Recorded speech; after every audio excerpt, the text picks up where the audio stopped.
Hi, ഞാനിപ്പോൾ ഉള്ളത് സെനോഫൊലിക്സ് ആലുവയിൽ ഹെയർ ട്രാൻസ്പ്ലാന്റേഷൻ്റെ ക്ലിനിക്കിലാണ്. മുന്ന് ഹെയർ ഒന്ന് ഭംഗിയാക്കി ചെറുപ്പക്കാരനാവണമെന്നൊക്കെ ഉണ്ടായിരുന്നു. പക്ഷേ പല സാഹചര്യങ്ങളിൽ അത് പറ്റിയിട്ടില്ല, ഒന്നും സമയം കിട്ടിയില്ല. പിന്നെ ഒരു ഭയം, ഇത് എങ്ങനെയാണ് ഇതിൻ്റെ ഔട്ട്പുട്ടൊക്കെ വരിക എന്നുള്ളത് ഞാൻ ഒന്ന് രണ്ട് ഫ്രണ്ട്സ് പറഞ്ഞു കേട്ടിട്ട് പിന്നെ സമയം കണ്ടെത്തി ഇപ്പോൾ അതിന് വേണ്ടി വന്നിരിക്കുക. ഫസ്റ്റ് സ്റ്റെപ്പ് ചെയ്യാൻ പോവാം. അങ്ങനെ മാർക്കിംഗ് സെക്ഷൻ കഴിഞ്ഞു. ഇനി അടുത്ത പ്രോസസ്സിങ്ങിലേക്ക് കിടക്കാൻ പോവാം.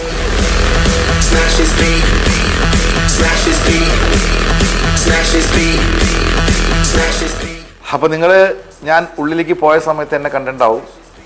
അത് കഴിഞ്ഞു ഞാൻ പഴയ കുട്ടപ്പനായിട്ട് ഞാൻ പുറത്തേക്ക് ഇറങ്ങി. ഇതാണ് ഇപ്പോഴത്തെ എൻ്റെ രൂപം. ഇതിപ്പോൾ ഞാൻ 7 ദിവസം കഴിഞ്ഞു.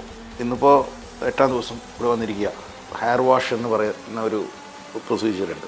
ഇതിൻ്റെ ഇടയിൽ ഇപ്പോൾ ഈ 7 ദിവസവും എനിക്ക് എല്ലാ ദിവസവും അവർ തരുന്ന ഒരു സ്പ്രേയർ ഉണ്ട്. അത് ചെയ്തിരുന്നു. എല്ലാം കറക്റ്റ് പ്രൊസീജിയർ. ആ ഗുളികകളെല്ലാം കറക്റ്റായിട്ട് കഴിച്ചു.